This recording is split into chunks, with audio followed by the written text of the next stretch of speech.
Hey guys, what's up? My name is Rago and welcome back to the YouTube channel. So today I wanted to do an updated version of high aspect versus low aspect foils in 2024.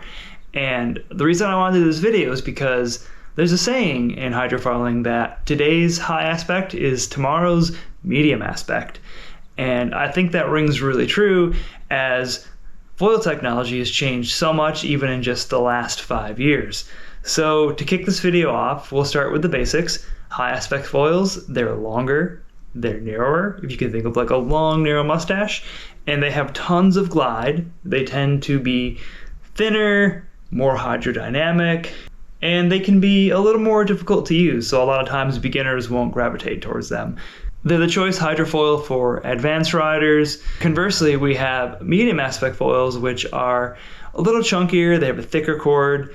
They often did have thicker profiles as well, and they tend to be easier to use, a little more playful, kind of more of a round rolling turn to them, and of course the wingspan plays a big role in that. But back to the point at hand, what we're seeing in 2024 is more a blurring of the lines between these two aspect ratios. So medium aspects today tend to have more pump and glide than medium aspects from just 2, 3, 4, 5 years ago. And likewise, high aspect wings are also getting easier to use. So to give you some perspective, I'm using a plasma from AK Durable Supply Co. for my high aspect foil, and then I have the tracer from that same range for my medium aspect foil. And I can absolutely verify that my current medium aspect has way more glide than even some of the older high aspects that I've used in years past when I was first getting into hydrofoiling. And what I found is these foils, they have more top end, they have more low end, and the usable wind range on them is significantly bigger. One thing I've really noticed that kind of stood out is, like, for example, my 1030 tracer. It seems to have the low end stability of a 1200 or a 1300. And I put this to the test through a number of demos throughout Florida last year, where if somebody was using something a little bigger, I started experimenting and encouraging them to try a step down or two, and they were all surprised they could use it. And I think one big consideration is the wingspan, regardless if it's high aspect or low aspect. So for example, I have a Lightwind 2050 plasma that comes up to here when I'm standing, and the glide on that thing is mind-bending. You do one little pump, and it just wants to pump up and go. But on a big wing like that, the turns, they're going to be wide, arcing, slow, insane lateral stability. But if you were somebody who wanted something more playful, you could go for something like an 880 high aspect. And that's going to be very sharp, very aggressive, but you're still going to get that superior pump and glide. And conversely, if you were to use a medium aspect, something like a 1600, it's still going to be kind of more of an arcing turn just because there's a big wingspan.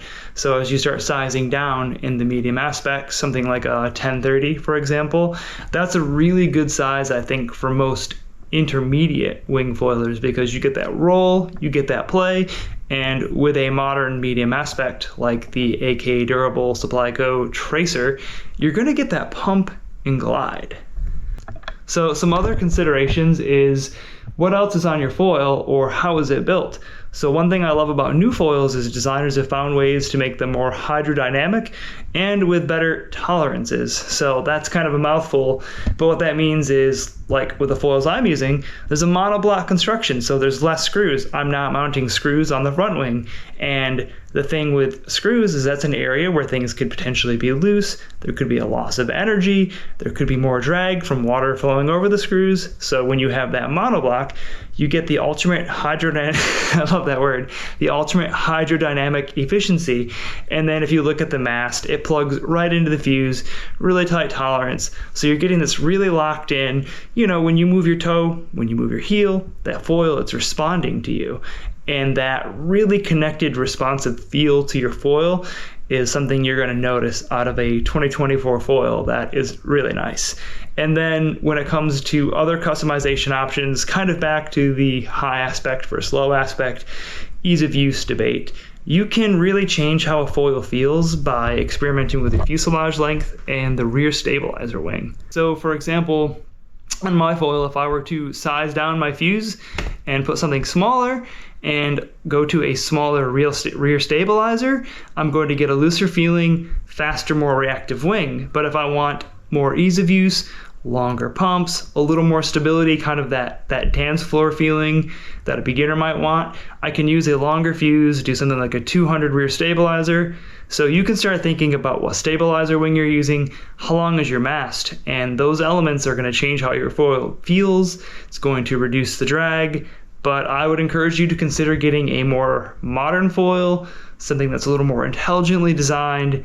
And if you have an outdated 5+ year old hydrofoil, you're going to be in for a treat when you see just how efficient the medium aspects have become at pump and glide and how much easier the high aspects have become for everybody. So foiling, the game has changed. It's still changing. It's going to change every year. But if you have any questions or any thoughts, share what gear you're using. Let me know what you think. What's your take on high? Do you prefer high aspect or do you prefer medium aspect foils? If you found this video helpful, give it a thumbs up, hit that subscribe button, and I'll catch you later.